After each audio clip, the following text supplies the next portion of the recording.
Hello, everybody. Hello, everybody. Giving everyone just a moment to filter in. I'm also going to start our live feed.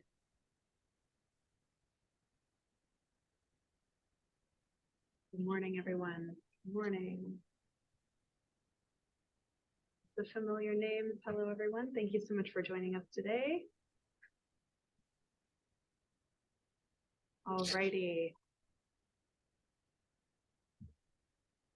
Terrific. I don't want to delay us. I know we've got a lot of content to dive into today. I want to point everyone to the chat. I'm going to drop in just some quick housekeeping items, how to get in touch with us if you have any questions. But thank you all so much for taking time out of your day to join us. OHI is launching the 2024 edition of its annual Outdoor Hospitality Industry Outlook Report today, and we are excited to give you all a sneak peek. To do that, we have OHI's Chief Strategy Officer, David Basler, here with us today to review the key findings and dig deeper on what you can take away from the report and use to have the most successful season in 2024. David, thank you so much for joining us here today. Please take it away. Thanks, Heather. Hi to everybody. Thanks for joining us for this webinar, our January 24 campfire session webinar that we are calling 3 Key Elements to a Successful 2024 Season. I would like to just start by quickly thanking NewBook, our webinar sponsor for this year's and the sponsor for this year's research that we are going to be reviewing today. So with that, I want to dive right in here. The research that we're going to be reviewing today, of course, like Heather said, is the Outdoor Hospitality Outlook Report 2024. OHI, formerly Arvik, has been doing this unique research for more than 2 decades. The first iteration was back in 2001. And it's gone through a lot of different iterations in that 20-year span. But each year we strive to provide unique data that helps you in the industry make sound business decisions. So for being on this webinar, you are all getting a sneak peek of the data, like Heather said, because the full report won't be launching to OHI members until later today. And I'll tell you later on the presentation how you can access the full report before everyone else. As always, the survey that was used to compile this data went to thousands of RV parks, campgrounds, glamping businesses in the outdoor hospitality industry. And we saw a lot of longevity in this year's respondents, which is always a good thing because you are getting insights from seasoned owners and operators who are running equally seasoned businesses. The median, as you see here, this year was 35 years in operation, but almost 3/4 have been in business for more than 20 years. And much like OHI's membership, most are IPOs or independent park owners, but we had responses from all other operational structures as well, from corporate-owned, franchise brand membership, and so on. So a little bit more about the respondents themselves. Most own or operate one park, as you see here, about 84%. But we also had responses from multi-park owners as well.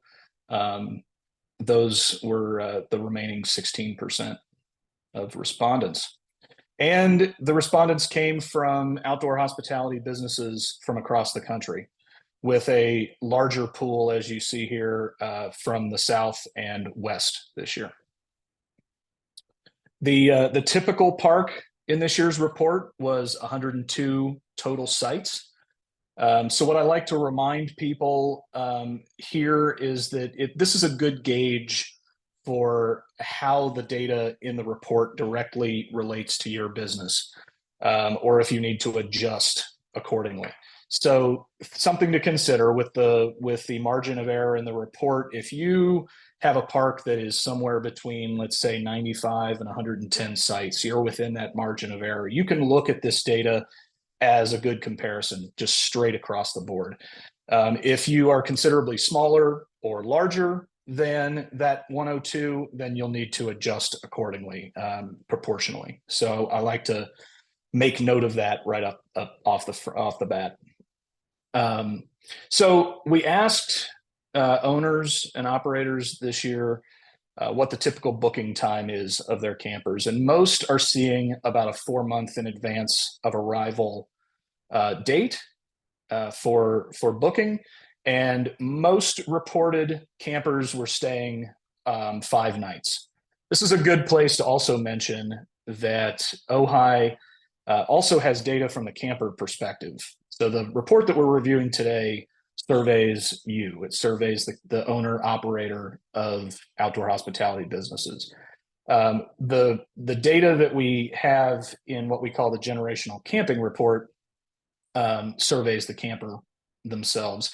And in the 2023 report, the camper response to this question was 3 nights. But it's also important to note that those campers also in a majority said that they were going to be taking more camping trips this year than last.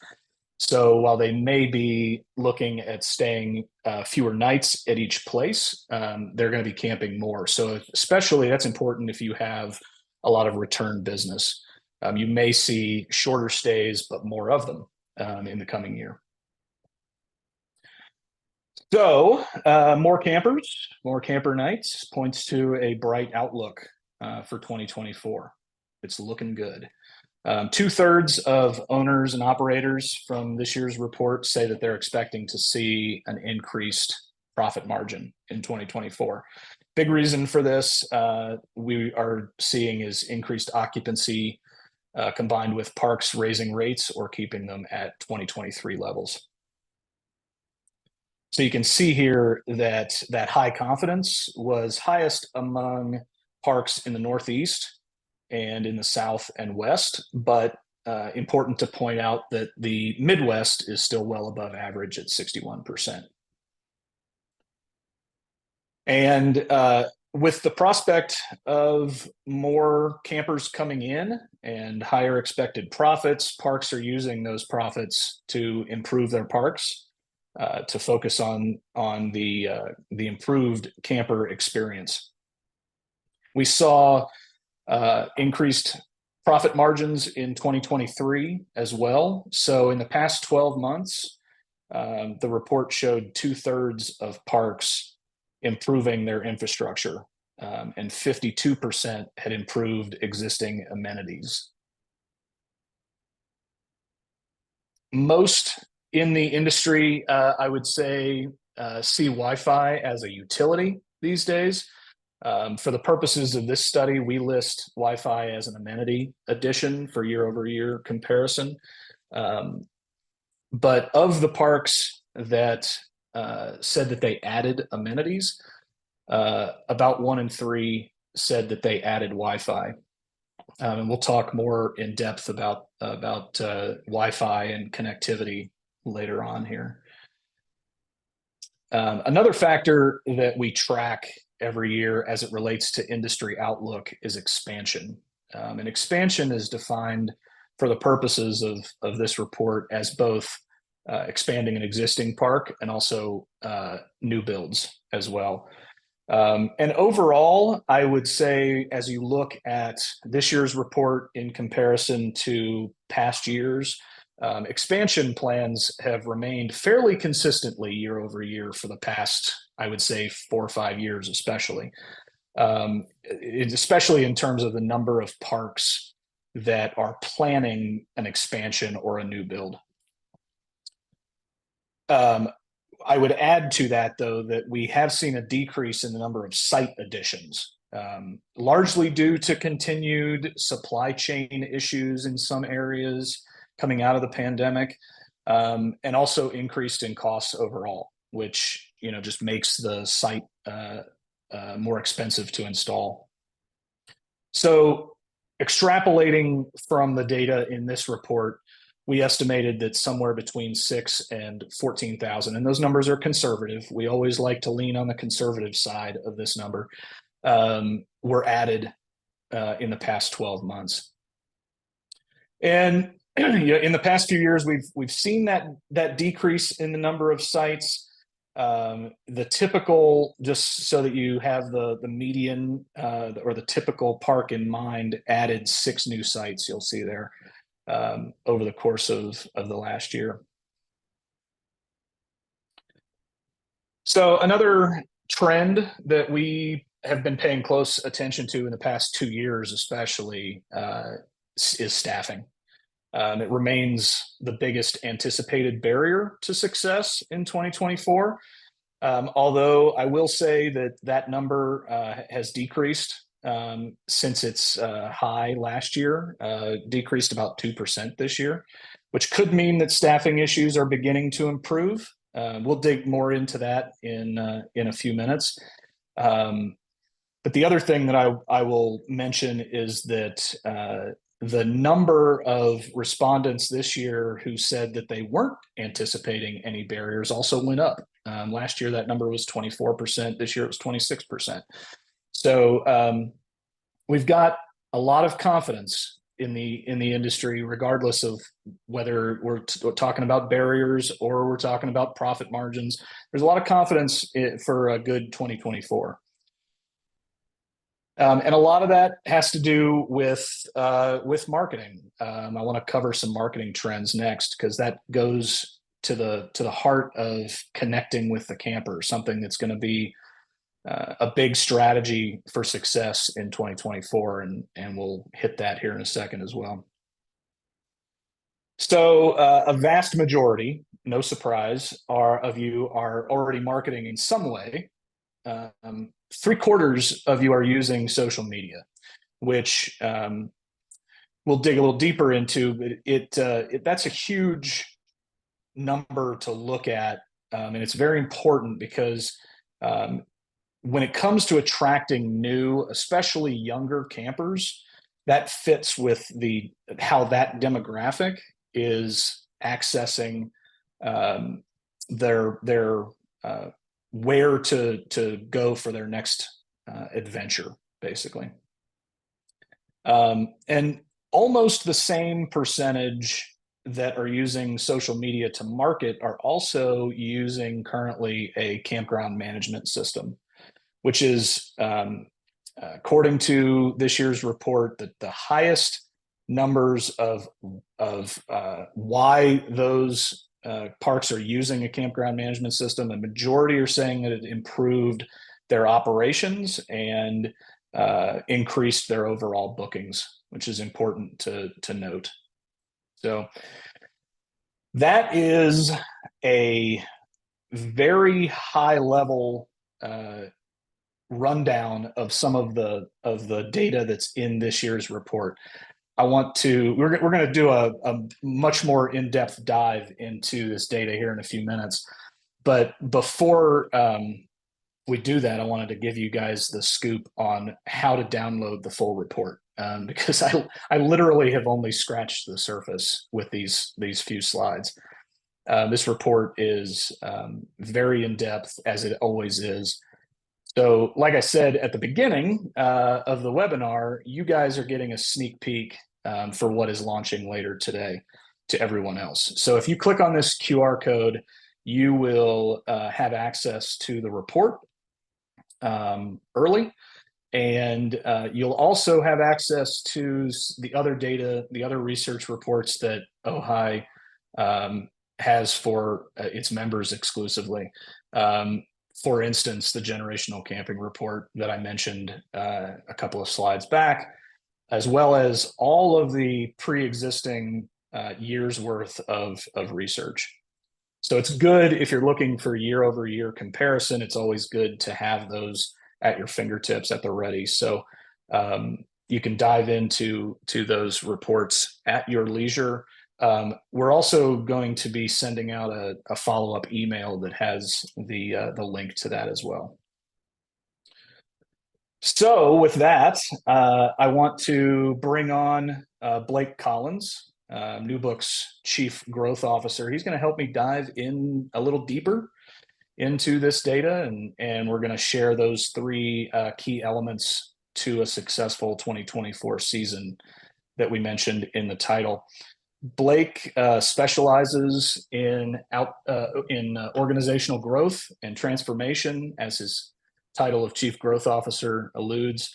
And he has more than 20 years experience in the tech and software as a solution world.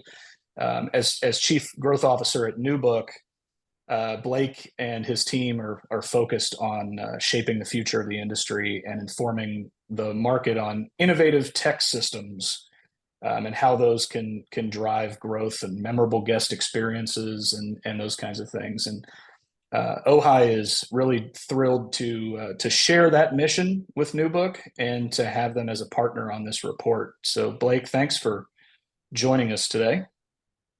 No, thank you, David. I'm really excited to be here. I'm excited to get into the data. It's a great report. All right, well, let's dive in, shall we? Let's do that. I want to dive right in on the first item on our list, which is incredibly important to success: getting to know your campers. So, Blake, the first question I want to ask you in this is the data that's out there, ours and other data across the industry, tells us that camper demographics are skewing significantly younger, like we mentioned. So let's talk a little bit more about that younger camper demographic that's constantly changing and what that means for parks across the country. Yep, sure. So, David, at New Book, we spend a lot of time looking at data and really using that data to make data-led decisions.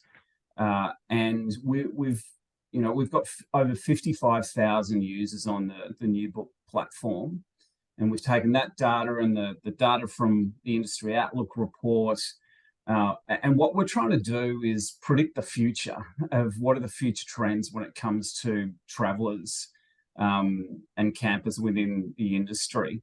And there's a couple of real trends that we're going to call out today. So the first one is, there's this absolute emergence of the young active traveler, and it's those Gen Zers that are really, they want to get out and experience life and experience the great outdoors. So, there's a massive pool of Gen Zers and people in America. So, by 2025, there's going to be 85 million Gen Zers.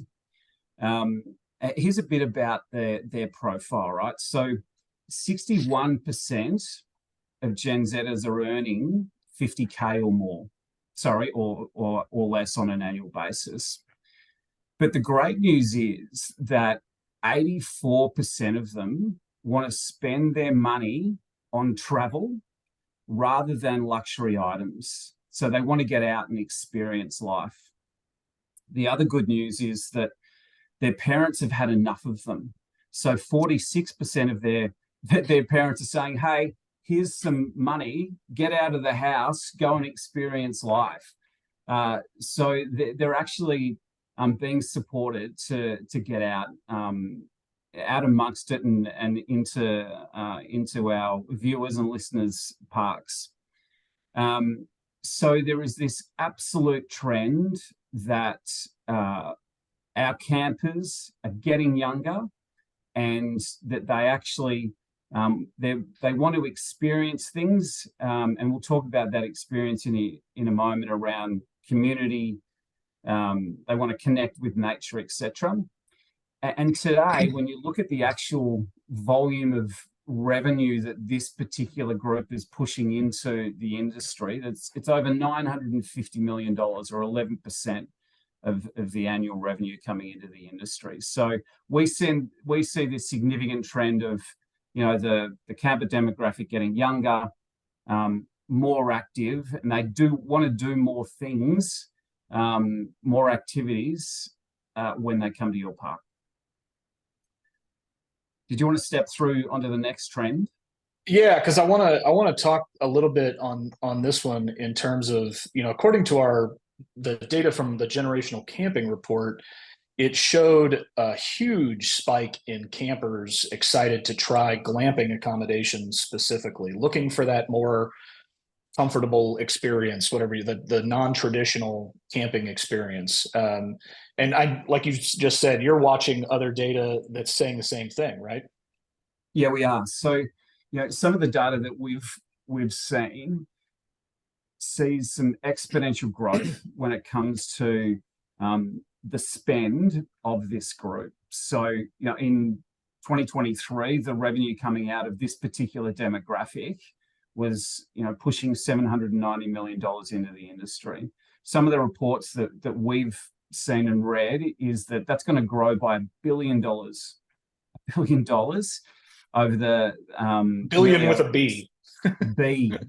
billion dollars over the next 6 or 7 years. So, if I owned a campground today, I'd be thinking long and hard about how am I going to attract the glamper, or what we like to call the luxe traveler. So here's a bit about the profile of the glamper or the luxe travelers. So 50% of them are millennials aged between 25 and 42, and these guys are absolute digital natives.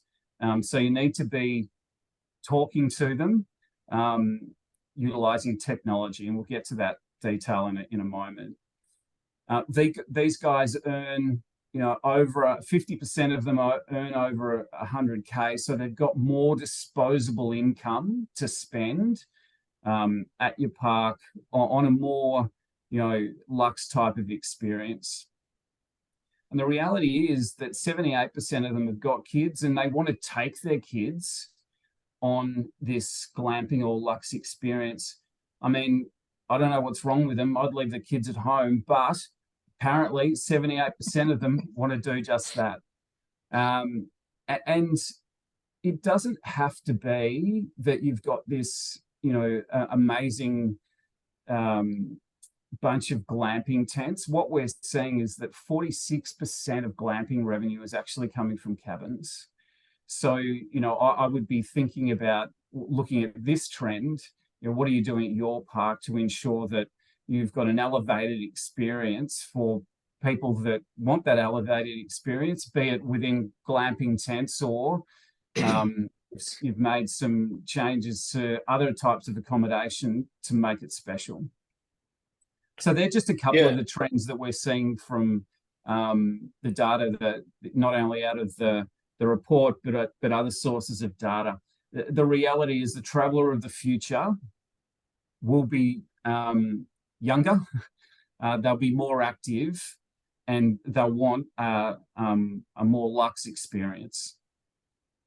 And many of them, it's important to note, I think, don't currently own an RV or necessarily want to own an RV, which is, they want to come to an outdoor hospitality business, and in order to do that, they're looking at those glamping accommodations, the cabins, the safari tents, those types of things. And the other thing I thought was really interesting about this data is that glamper luxe traveler income being 100K plus, as it shows here on the slide, is significantly higher than the traditional RV camper. Yeah, I mean, that's right. So, like you said, that's where that $1 billion is coming from. That's right. So, your traditional camper, only 26% of them earn more than 100K. So their level of disposable income is a lot lower than the 57% of your glamper or your luxe traveler. So, they want the experience, and they've got the money to help create it. That's right. Yeah. So what would you, based on that, Blake, what would you say is the most important action that a owner operator could take to prepare for the upcoming season in terms of getting to know your camper? Yeah, look, there's a whole, I talked about data-led decisions, David, a little earlier, right? So, as a business owner, what I would want to do is have a really crisp and clear idea of who my campers were. So, what type of demographic do they fit into? What's the type of experience that, when they come to my park, that they actually, want to experience? And I'd be, trying to find as much insight and data that I could from my campers, that I could, things like I'd be surveying people come and stay at my park on a very, very regular basis to understand, how was their experience, and, what do they want today and what do they want in the future. So I'd get really clear on just that. Who are the campers that are coming to stay with me today, but also really clear on what's my target market, like when it comes to the camper of the future throughout 2024 and into 2025. Am I getting, are 10% of my campers today spending on a glamping experience or a luxe experience? Well, there's significant amount of revenue to be made there. Do I want to increase that to 20 or 30%? And if I do, how am I going to go about that? And so, you in this day and age, you have to know your customer, and you also have to know your customer of the future, and be really clear about how you're going to market and attract that customer of today and into the future. So it's analyzing the data that you've got. Maybe you've got great data that you can pull out of your CMS, your property management system. And the other thing that I would do is I would ensure that your team is collecting great data about your campers as they come to stay with you. Personalized data, data about, their family and what they want to experience when they stay with you. Oh, and that's a great segue into our second thing, which is focusing on having that connection, so that you are customizing that perfect guest experience. So let's start with in this the second element. Let's start with the guest experience, because I think that's super important. With more travel options, especially post-pandemic, that new younger camper demographic, they're traveling, as we've said, more with their families, with their kids, with their pets, which we'll talk about here in a second. How should outdoor hospitality businesses be looking differently, specifically at amenities? Let's look at that, because that drives a lot of the experience for the camper. Yeah. So, you mentioned earlier Wi-Fi, right? So, there's a graph here on the slide. So the reality is the camper of today and the camper of the future wants a whole bunch of amenities, and quite frankly, they're really expected and sort of table stakes. When you think about, the prevalence of working from home or working from anywhere, as a park owner, if you don't have Wi-Fi today, you really need to have Wi-Fi. But the guest of today and into the future wants Wi-Fi, laundry facilities, playgrounds for their family. We'll get into pets in a moment, but basically these amenities should be just table stakes. And it was really interesting to see in the report just the volume of parks that are making upgrades to their amenities. So great to see that people are already taking action to meet the needs of the camper of today. We talked about the young active traveler and the glamper and the luxe traveler. So it's also about taking those amenities and also, you know, taking that experience further and creating a suite of activities that really does attract those campers that, you know, you want to attract through 24 and 25. And what we're seeing through, you know, a large volume of our customers is this real push to create more activities to meet that demand. So what we're seeing is, you know, just some of the ideas around rentals like bikes and paddleboards and kayaks. And for some parks, being able to, you know, create things like wellness activities and,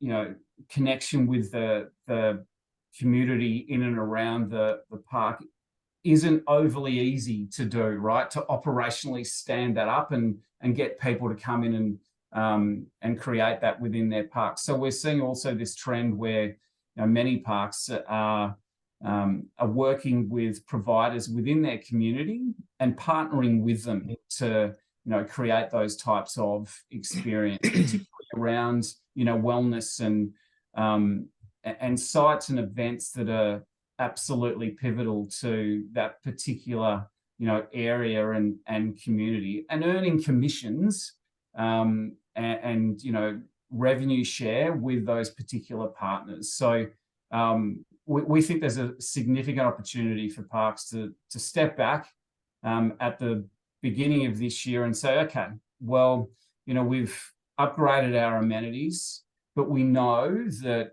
those demographics or those campers of the future that we want to attract, well, they're super active and they want to have unique experiences. They want to immerse themselves into not only the community within our park, but the community of this area, and they want to connect with nature, etc. So what are the activities that we're going to create? So we'd be advising, put that into your plan as you grow through 2024 and 25.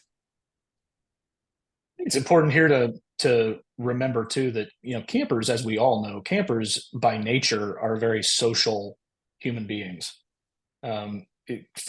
Traditionally, every owner operator out there knows that, you know, traditionally a camper doesn't pull into a spot or go into a cabin and just stay to themselves. They start talking to campers on their right and on their left, and those activities that are added, whether it's food trucks or campfire meetups or whatever it is, those are uber important to having that experience just amplified to the nth degree, especially for the younger audience and the ones who are showing up with kids, I think, but also the ones who are showing up with pets. I think there's a, you know, from the report we found that a majority of campers are bringing their pets on their trip, which was not a surprise. Campers are pet people, and we've got some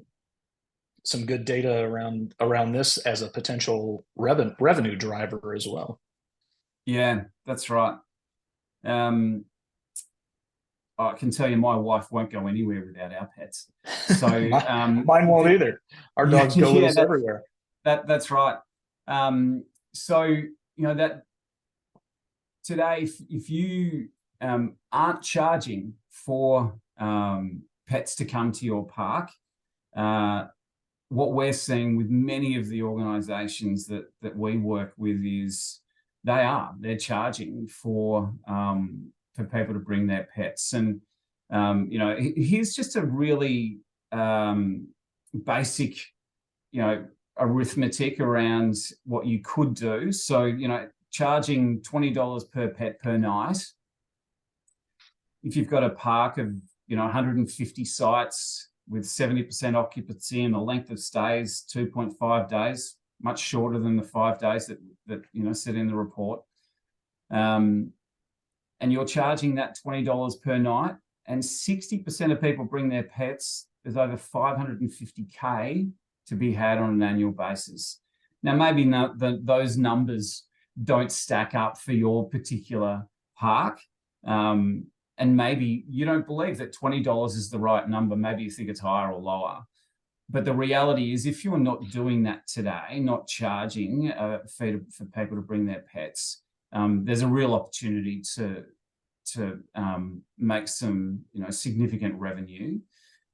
But you also have to, ensure that the camper is getting good bang for buck, right? So, how have you set up your park to really cater for these furry friends?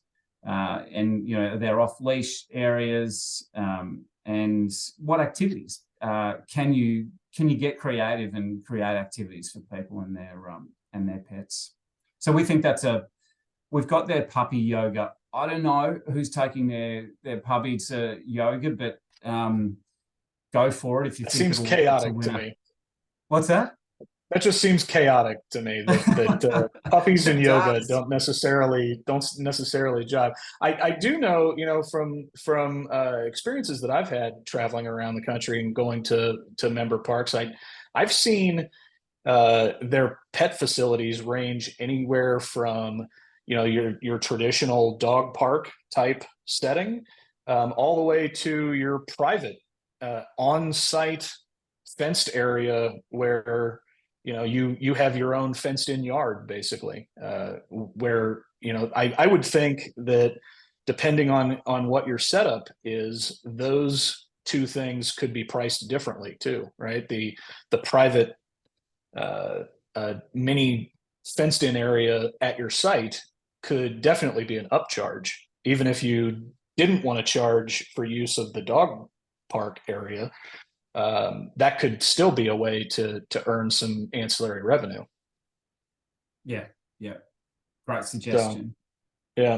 So we talked earlier, I want to jump back a little bit to social media, because that's a big piece of capturing that younger demographic, because there, I know you're gonna dig a little deeper into this even, but those campers are using social media as their research tool, basically. They're getting their ideas from it. They're looking to see what other campers who have been there previously are saying about the venue. All of those things. So what are some of the ideas that parks can use to boost their social media presence and thus increase the campers coming through the gate? Yeah. So what we like to say that the camper of today uses social media as their travel agent.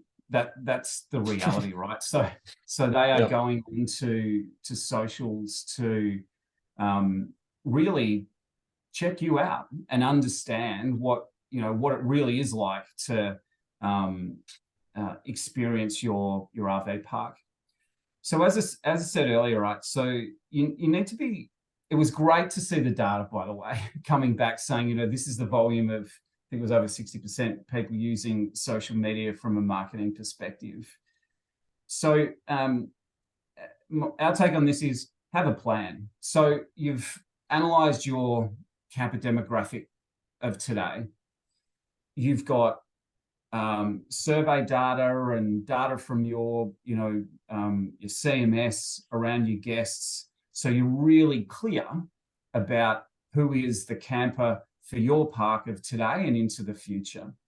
So then you need to set up what your marketing strategy looks like and choose those digital channels or those social channels that you're going to market on to really attract those particular demographics that is your customer of today and into the future. And ensure that you've got, some measurable outcomes that you're trying to achieve by utilizing those social media channels. So as we said, they're using it as a travel agent. The greatest form of content via social media is user-generated content. So that's the content that those campers push through to social channels whilst they've either in the midst of experiencing your park or post their visit to your park. So, I'd be really promoting that user-generated content to ensure that, it lines up with the type of camper that you're trying to attract of today and into the future. This trend is not going to dissipate. It will only grow. So if your social media strategy is ad hoc or not clearly defined in terms of the target camper or the target audience that you're going after, our suggestion is, spend some time doing just that.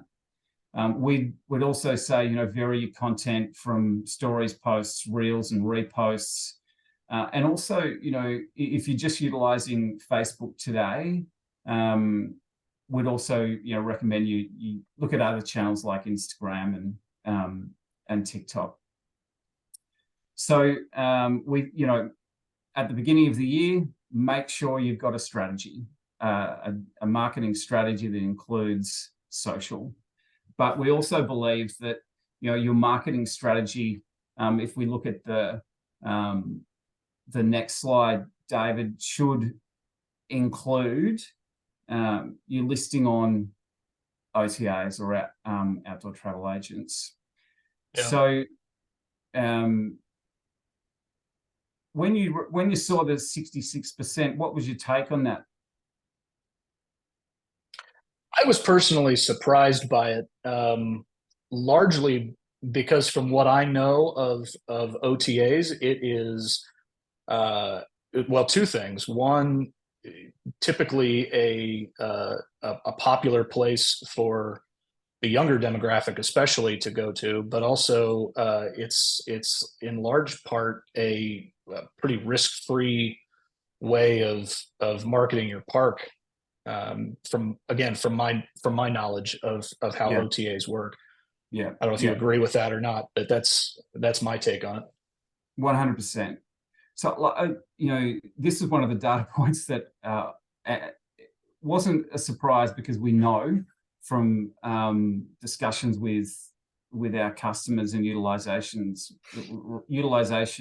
across the industry. But this data point is really opposed to the global trend. So, in other areas around the globe, in terms of the utilization of OTAs, like in Australia, over 90% of RV parks are on OTAs, and the volume of bookings that they get through OTAs. What is an OTA? An OTA is an online travel agent like Spot Tonight, Book Outdoors, HipCamp. Sorry, just answering a question from the team there, the people online. So online travel agents, Spot Tonight, Booking.com, Airbnb, HipCamp, The Dirt, etc. CampSpot have got their own OTA. So like globally, the trend is that the vast majority of people list on an OTA. And the reason why they do that is they're trying to expand the number of eyeballs that they can potentially have look at their business and park and book. And the other stat that I think and I hope we can increase this is that only 5% said that they're likely to switch in 2024. Our take is, if you want to increase revenue, if you want to do that by increasing occupancy, length of stay, then you want as many eyeballs, as big an audience as you possibly can, looking at your business and having the opportunity to book. So we hope and we expect that statistic will grow, and we just know, given the global trends, that this will escalate in terms of the adoption of online travel agents over the next 12, 24, 36 months. Mhm. So Expedia, who is an online travel agent, did a study, and basically what they found is that, you know, there's all these people online. They might go to an Expedia, they might go to an Airbnb. They will check out the park, and then what they'll do is they'll come off that particular OTA and go directly to your website to see, one, whether they can get a better rate, find out more about the business, and often book directly. And that's called the billboard effect, right? So our advice would be list on OTAs, get more people looking at your park, and once they either whether they book through an OTA or book directly with you, continue to market to that guest in the future to ensure that they book directly with you in the future. So Yeah. we see that trend. We think that 5% will be much greater in 2024 as the industry grows and looks for more revenue occupancy. Yeah, I would think so too. This, Blake, we've got about 14 minutes left in our hour, and I know you could talk about this next one slide all day probably. But let's hit the real high notes on this one, because I want to make sure that we get to number 3 and we get into that with some more detail and have time for some questions at the end too. Sure. So I'll hit the high notes, because you're right, I could bang on about this for hours. So we think that there's 2 main things that you need in order to bring your strategy to life, right? In terms of your strategy to grow your business, to create an amazing guest experience. And those 2 things are great technology, so the right campground management system, and your people. And the second one is people, right? So I'll touch on this briefly. So, you know, a study has showed that the majority of campers and travelers today, their expectation, just as the bare minimum, is they want to be able to book online. They want to be able to self-check in and check out. They want contactless payments, and they want you, as the campground owner, RV park owner, to send them alerts and notifications on their digital device that tells them about your park, what's happening in the future. A campground management system is an enabler for your business growth.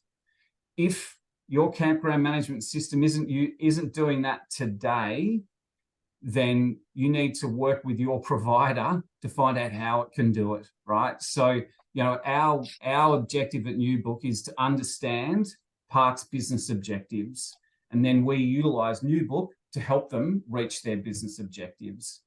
I could keep going, but let's dive into 12 minutes.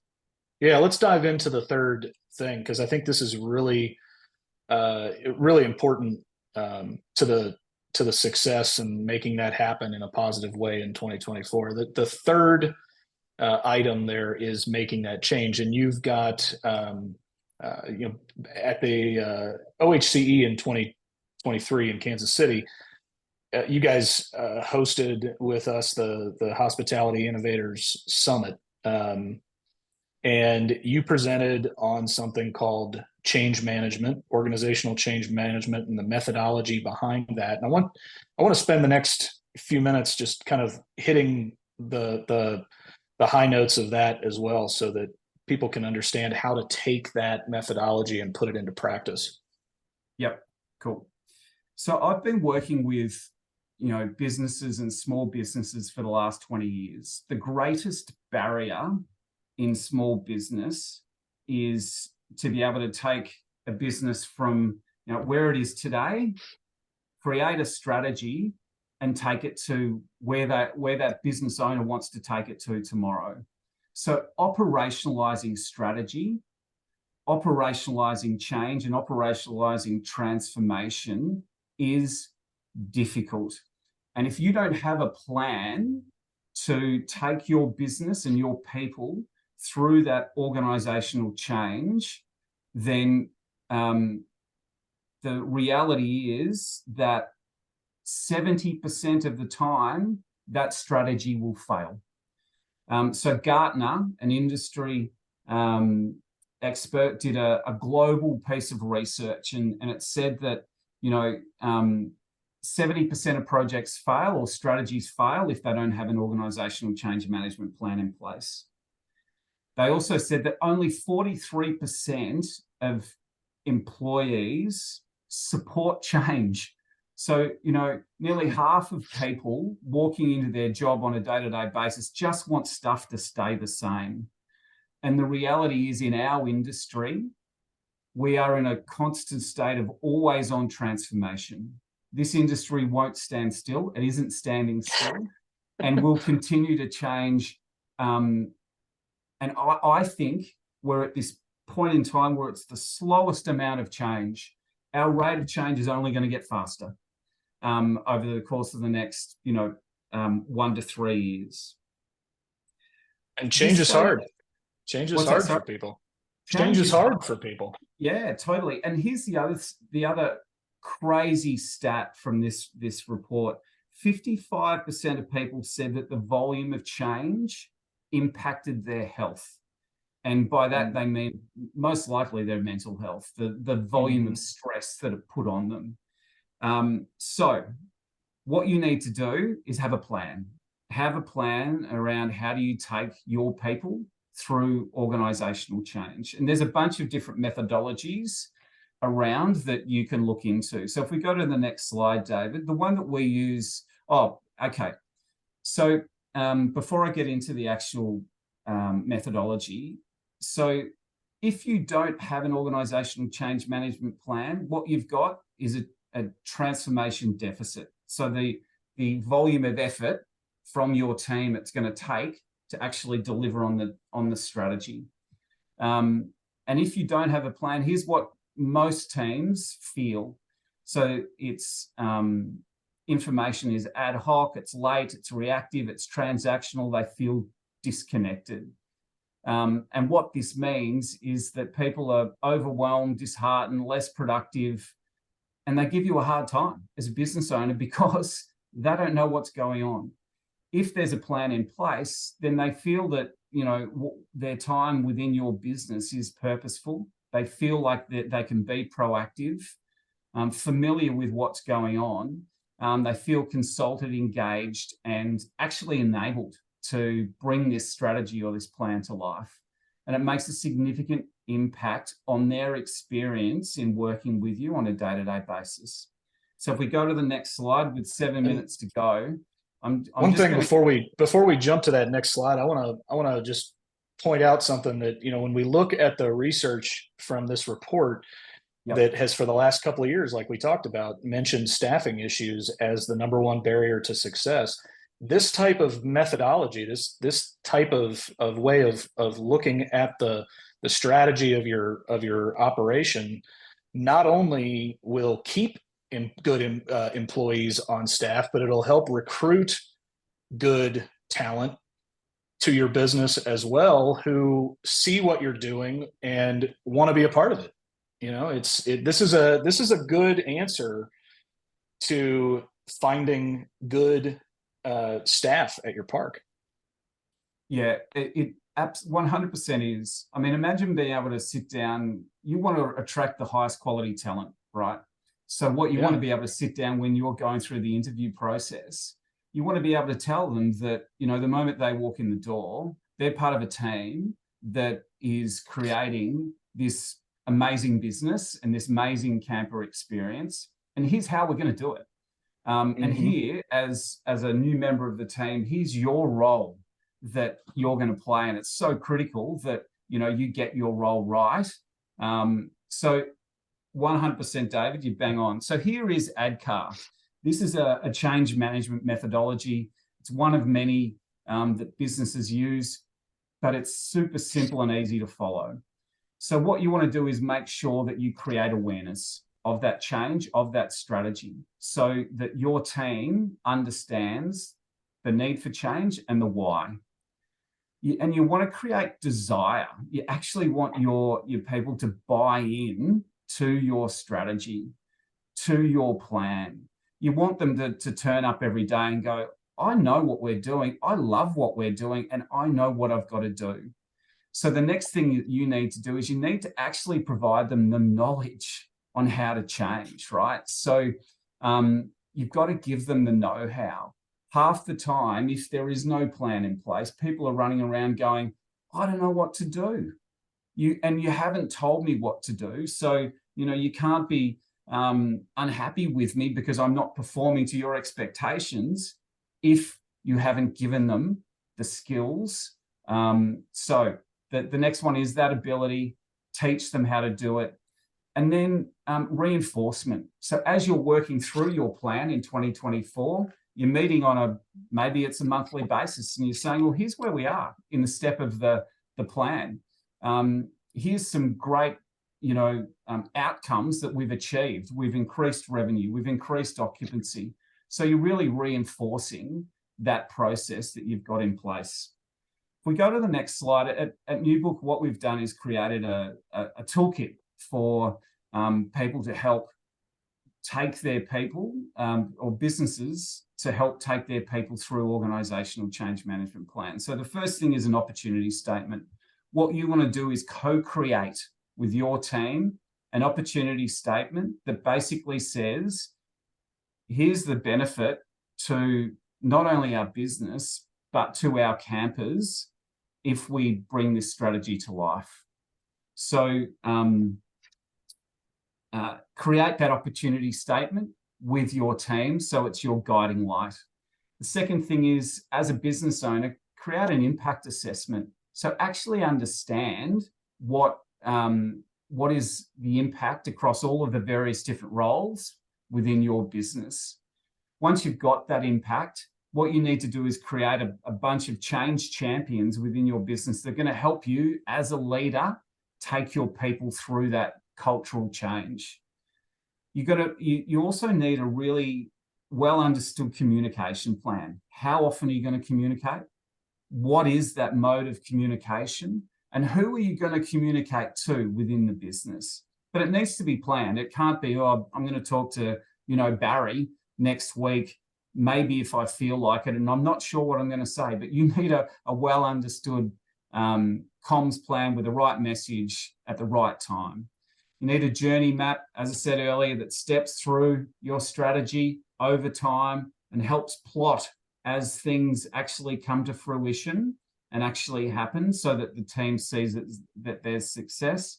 And everybody within your organization needs a training plan to build the skill and capability that you need them to have in order to deliver on not only your strategy for 2024, but the vision for your business this year and beyond. David, I'm looking at the time. That is a whistle tour. Let's dive into some Q&A, because I see a bunch of questions in the chat. But I want to remind people a couple of things. One is the toolkit, for example. That's going to be some bonus content that we send out to everybody as well. So you'll be able to see that in more detail. And the other thing I'll say too is, team, let's put my OHI email address up in the chat as well. And based on time, we're not going to get to every question that you guys had, but I will be happy to follow up with questions. If you've got questions, feel free to email me after this as well.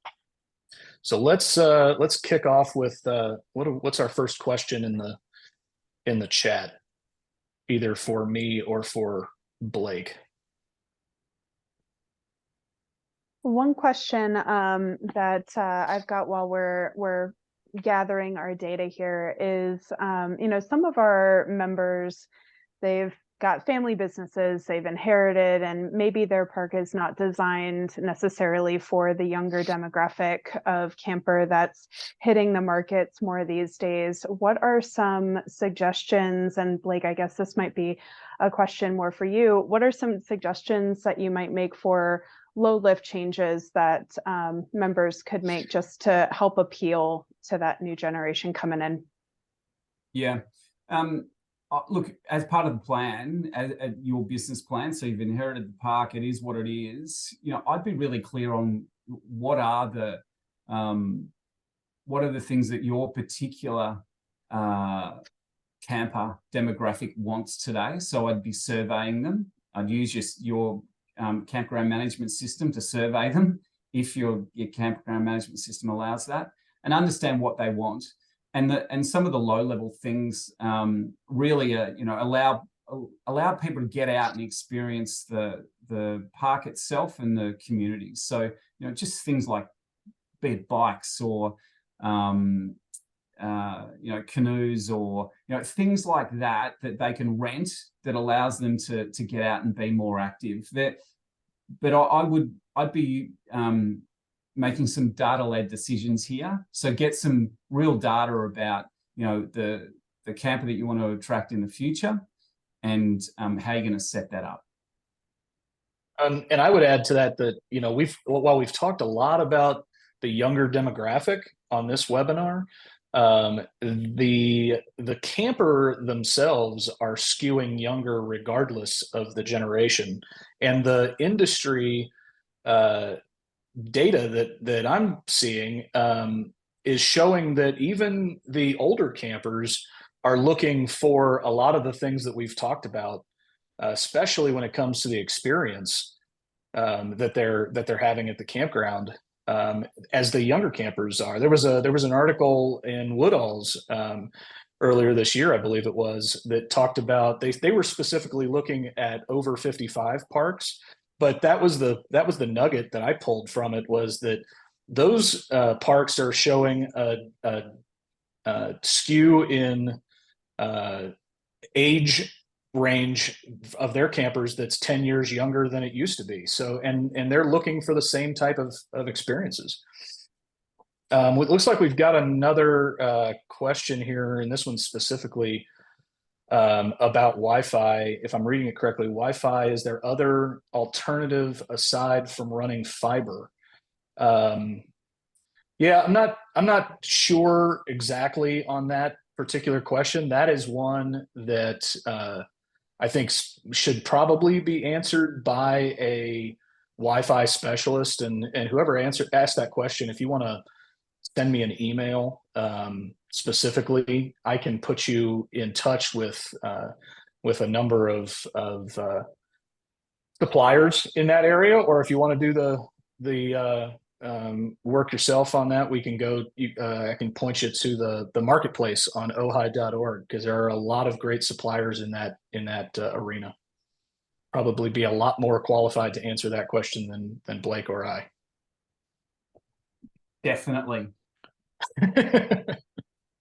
I know how to dig a hole, but I don't know what necessarily to put in it when it comes to Wi-Fi. So,